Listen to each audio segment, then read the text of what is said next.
ETF index mutual funds నేర్చుకుని stock మార్కెట్లో రాణించాలనుకుంటున్నారా? వెంటనే ఈ నెంబర్కి కాల్ చేయండి. నమస్తే రమగారు. నమస్తే జయ. రమగారు, పురాణ గాథలు ఎన్నిసార్లు చెప్పుకున్నా, ఎన్నిసార్లు చదివినా, ఎన్నిసార్లు విన్నా మళ్ళీ మళ్ళీ మళ్ళీ కొత్తగానే అనిపిస్తుంది. నాకైతే నేను పర్సనల్గా చెప్తున్నానండి, మీ నోటి వెంట ఎన్నిసార్లు వింటానో ఒక్కొక్క స్టోరీని. పర్సనల్గాను వింటాను, ఏదైనా సందర్భం వచ్చినప్పుడు కెమెరా ముందు వింటాను కదా. నాకు ఎన్నిసార్లు విన్నా మీరు చెప్పే దాంట్లో లీనమైపోతాను రమ్మగారు. క్వశ్చన్సే ఉండవు. ఓ మళ్ళీ కొత్తగా అనిపిస్తుంది. అదే.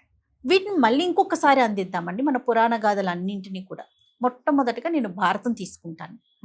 అసలు భారతం ఎవరికి చెప్పారు?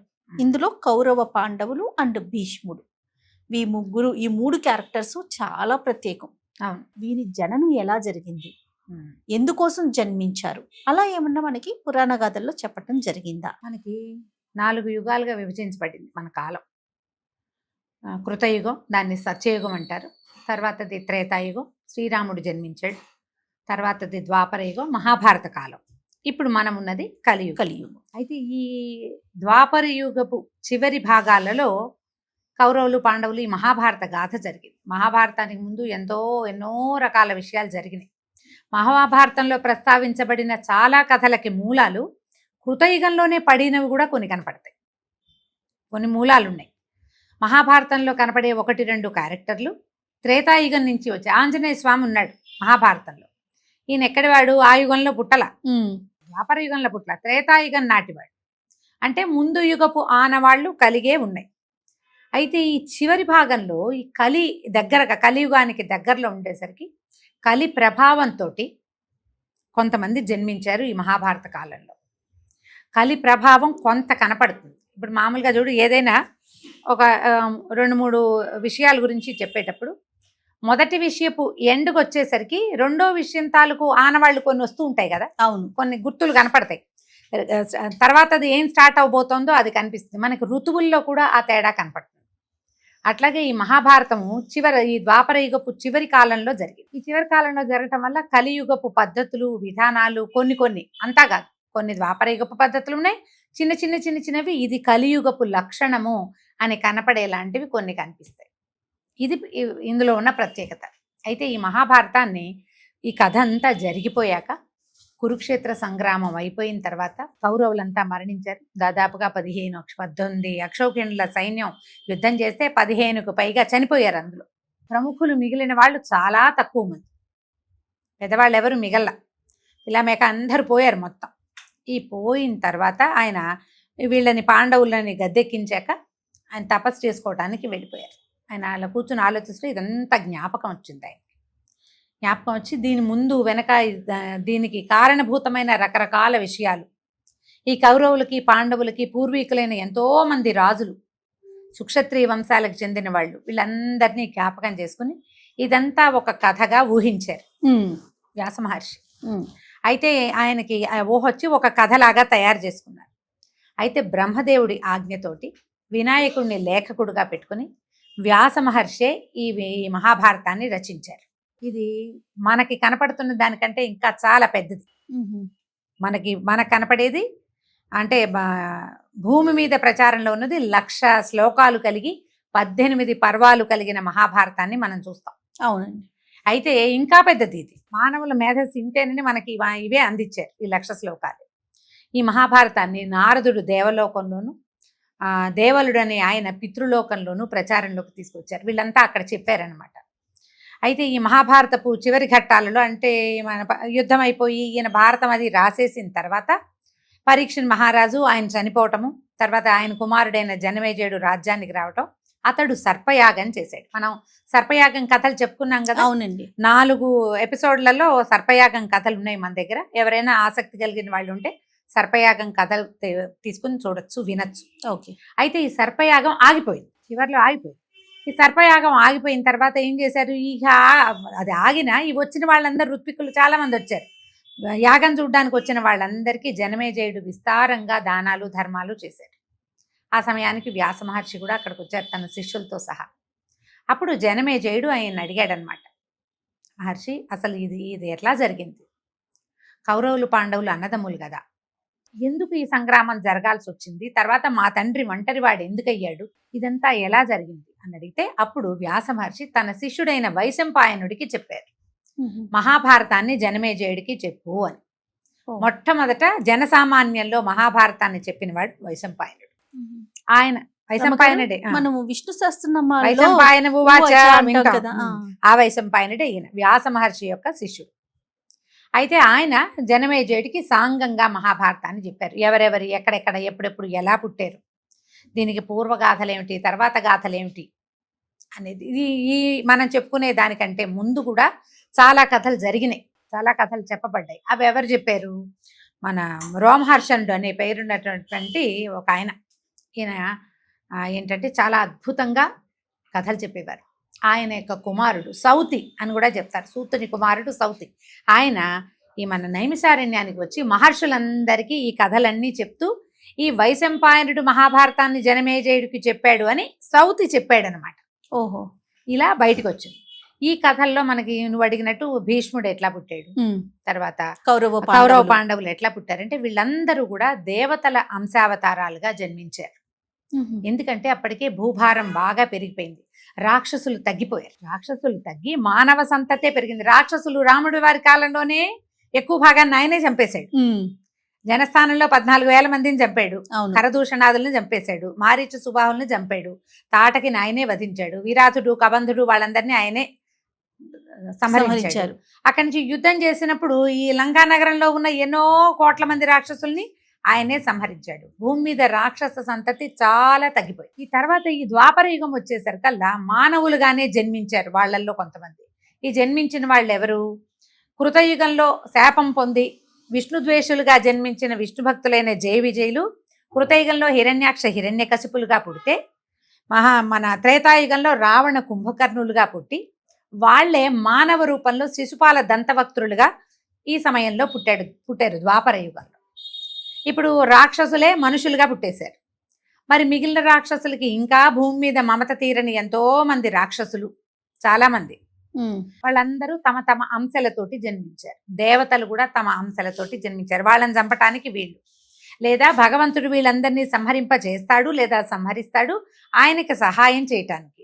ఇలాంటి ఐడియాలజీతో బ్రహ్మదేవుడి ఆజ్ఞ చొప్పున భగవంతుడి ఆజ్ఞతోటే ఎంతో మంది దేవతాంశలతోటి రాక్షసాంశలతోటి జన్మించారు.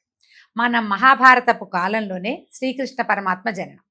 ద్వాపర యుగంలో కృష్ణుడు జన్మించాడు. ఎప్పుడు ధర్మరాజు వాళ్ళు పుట్టిన తర్వాత కృష్ణుడు పుట్టాడు.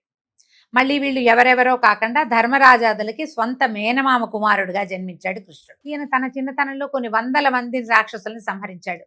పుట్టిన దగ్గర నుంచి అదే పని మీద ఉన్నాడు, రాక్షసులందరినీ సంహరించాడు. తర్వాత కలి ప్రభావంతో జన్మించిన వాళ్ళని, ఈ కలియుగపు ఆనవాళ్లు కలిగి ఉన్న వాళ్ళని, కొంత రాక్షసాంశలు కలిగిన వాళ్ళని, లేదా రాక్షస సంతతిగా జన్మించిన వాళ్ళని, వీళ్ళందరినీ ఆయన తను స్వయంగా చంపకుండా పాండవులతోటి చంపించాడు. ఇదే మొత్తం మహాభారత గాథ. ముందంతా తను చంపగలిగినంత మందిని చంపాడు. తర్వాత తను పక్క నుండి ఒక్కొక్క చోట ఎక్కడెక్కడ ఈ వధ జరగవలసి ఉందో భీముడు హిడింబాసురుణ్ణి సంహరించాడు. తెలుసు కథలో మనకి.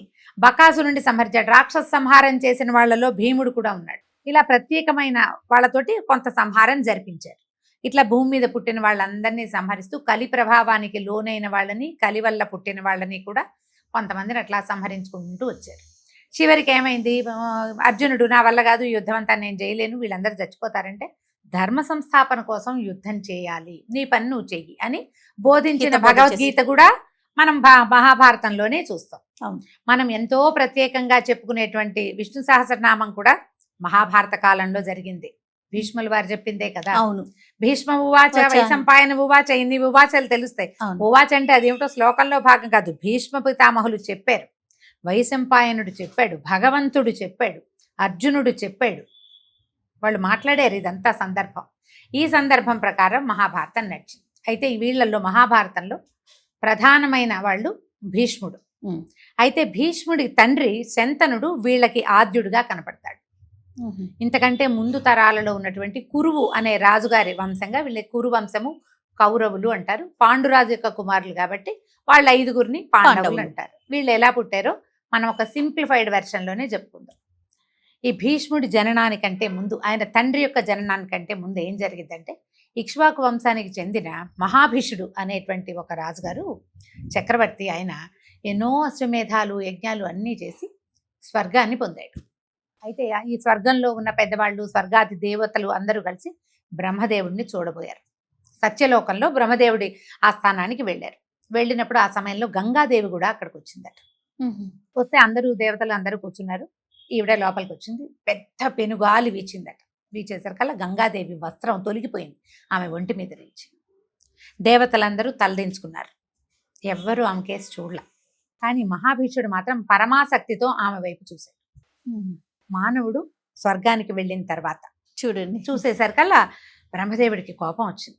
తన వైపు చూస్తున్న మహాభీషుడి పట్ల గంగాదేవికి కూడా ఆసక్తి కలిగింది. స్త్రీ పురుషులకి సహజమైంది అది, కానీ వాళ్ళు ఉన్న సమయాలు చూసుకోవాలి కదా, సమయం చూసుకోవాలి. బ్రహ్మదేవుడికి కోపం వచ్చి, నువ్వు మళ్ళీ మానవుడిగా జన్మించమని మహాభీషుడిని శపించాడు బ్రహ్మదేవుడు. ఈమెను కూడా, గంగాదేవిని కూడా మానవకాంతగా ప్రవర్తించావు, నువ్వు మానవకాంతగా వెళ్ళు కొంతకాలం అని ఆమె కూడా శాపం అయింది. అయితే ఈ మానవకాంత గట్టిగా అనలా, కానీ ఆమె మానవకాంతగా జన్మించవలసిన అవసరమే, ఆమెకు మహాభీషుడు కావాలి. సరే, మహాభీషుడు పరిపరి విధాలుగా బ్రహ్మదేవుడిని ప్రార్థించి, నన్ను ఎవరో ఒకళ్ళ దగ్గర జన్మించేలాగా చెయ్యొద్దు, భూలోకంలో కురువంశానికి చెందిన ప్రతీపుడు అనే అద్భుతమైన రాజు ఉన్నాడు, అతని కడుపున అతని గర్భవాసాన జన్మించేలాగా వరం ఇవ్వమని కోరుకుని ఆ వరాన్ని పొందాడు. మహాభీషుడు ప్రతీపుడికి జన్మించబోతాడు. అయితే ఈ గంగాదేవి అతని మీద వ్యామోహంతో ఆలోచించుకుంటూ వెళ్తుంటే, ఆమెకి దీనవదనాలతో అష్టవసువులు అని 8 మంది వసువులు కూడా దేవతలు, వీళ్ళు 8 మంది అన్నదమ్ములు. వాళ్ళు ఎదురుపడి చాలా ఇదిగా ఉన్నారు.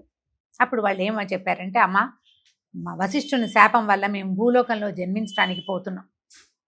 ఈ భూలోక జననం అంటే పుట్టి మరణించాలి, బతికాలగా కొంతకాలం. ఈ మానవ జీవితాలు మా వల్ల కాదు. నువ్వు ఎలాగూ భూలోకంలో జన్మిస్తావు, మహాభీషుడు ప్రదీపుడి గర్భాన జన్మిస్తాడు, నువ్వు అతన్ని వివాహం చేసుకో, మేము 8 మంది నీ గర్భాన పుడతాం. ఓహో, మమ్మల్ని పుట్టగానే గంగలో పడేసి చంపేసి, మేము పుట్టిన శాపము తీరిపోతుంది, మా దారిని మేము మా వసులోకాలకి చేరిపోతామని బతిమలాడారు. ఆ మంది, అయ్యో మరి నాకు దీర్ఘాయుష్మంతుడు బలశాలి అయిన కుమారుడు కావాలనుంది, ఎలాగూ నేను మానవ జన్మెత్తితే నాకు అట్లాంటి అద్భుతమైన కుమారుడు కావాలి అనేసరికల్లా వీళ్ళేమన్నారు, అయితే ఒక పని చెయ్యి, మాలో చివరివాడైన ప్రభాసుడు, నిజానికి పెద్ద శాపం అతనిది, అసలు వశిష్ఠుడికి కోపం తెప్పించిన వాడు అతడు, కాబట్టి అతన్ని నువ్వు అట్టి పెట్టుకో, ఆఖరి వాడిని నువ్వు ఉంచుకోమ్మా, మమ్మల్ని మాత్రం పుట్టగానే చంపేసి జన్మిస్తాం. మానవ గర్భంలో అంటే గర్భవాసంలో 9 నెలలు మాతృగర్భవాసం చేయాలి, 10వ నెలలో పుట్టాక ఆకాశం చూస్తే మానవుడు జన్మెత్తినట్టే, తీసుకుపోయి గంగలో పడేస్తే మాలో మరణించి మా లోకాలకి మేము వెళ్ళిపోతామని అడిగారు. ఆమె ఒప్పుకున్న తర్వాత ఈ ప్రతీపుడికి కుమారుడుగా శంతనుడు పేరుతోటి మహాభీషుడు జన్మించాడు. ఈ ప్రతీప మహారాజు ఒకసారి, ఆయన చాలా గొప్ప రాజు, ఏం చేశాడట, గంగా తీరంలో కూర్చున్నాడు. అయితే ఈ గంగాదేవి మానవ స్త్రీ రూపంలో వచ్చి ఆయన కుడితోడ మీద కూర్చుందట. ఆయన హాస్పిటల్ వేసుకుని జపం చేసుకున్నారు, కూర్చుని నన్ను వివాహం చేసుకోమని అడిగేసరికల్లా ఆయన ఏమన్నాడు, అమ్మా, నేను వివాహితుణ్ణి, ఏకభార్య ఉద్దేశంలో ఉన్నవాడిని, నేను ఏకపత్ని వ్రతుణ్ణి, మళ్ళీ వివాహాలు అవి నేను చేసుకోను, కాకపోతే భార్య అయిన వాళ్ళు ఎడమ తోడ మీద కూర్చోవాలి, నువ్వేమో కుడితోడ మీద కుమారులు కూర్చునే చోట కూర్చున్నావు, కాబట్టి నువ్వు నా కుమారుణ్ణి వివాహం చేసుకుందు కానీ, నా కుమారుడు పుట్టాక అతన్ని వివాహం చేసుకునే ఏర్పాటు నేను చేస్తాను అని చెప్పాడు. గంగాదేవి వెళ్ళిపోయింది. కొంతకాలానికి ఈ మహాభీషుడు ప్రతీపుడు అనే మహారాజు గారికి పుట్టాడు. ఆ పుట్టిన కుమారుడికి శంతనుడు అని పేరు పెట్టారు, తెలిసిందే కదా. అయితే ఈ శంతన మహారాజు కొంతకాలానికి పెద్దవాడైన తర్వాత ప్రతీప మహారాజు తను భార్యతో కలిసి అడవులకు వెళ్ళిపోతూ రాజ్యం ఆయనకు అప్పచెప్పి, నాయన, గంగా తీరంలో ఒక యువతిని చూశాను, ఆమె నా కోడలు కావాలని నా కోరిక, ఏ ప్రశ్నలు వేయకుండా ఆమెను వివాహం చేసుకో, ఆమె కనుక నీకు కనపడితే ఆమె కోరిన కోరిక తీర్చు అని చెప్పాడు. ఎట్లా ఈ శంతన మహారాజు గంగాదేవిని వివాహం చేసుకున్నాడు, ఆమె కోరికలు ఆయన ఏం తీర్చాడో మనం వచ్చే భాగంలో విందాం. తప్పకుండా రమ్మగారు. నమస్తే. నమస్తే.